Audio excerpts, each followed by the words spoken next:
Hi, welcome to my channel.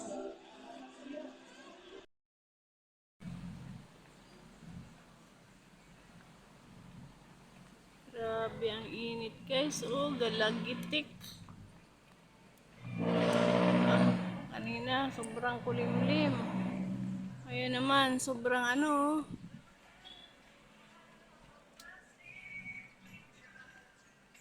sobrang blue na blue yung sky. Grabe. I can't last. Sobrang init talaga.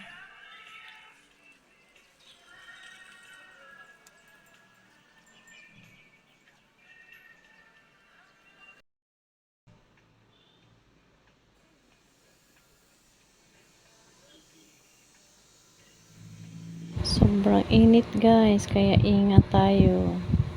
Lagi tayong magbaon ng tubig. Pag galing tayo sa initan, huwag uminom agad ng malamig na tubig at huwag damihan. Magpahinga muna pagkapasok ng bahay. Magpahinga muna ng ilang minuto bago uminom ng tubig at kakaunti lang. Dahan-dahan lang ang pag-inom kasi sobrang init ngayon ang panahon. Thanks for watching guys. Ingat tayo.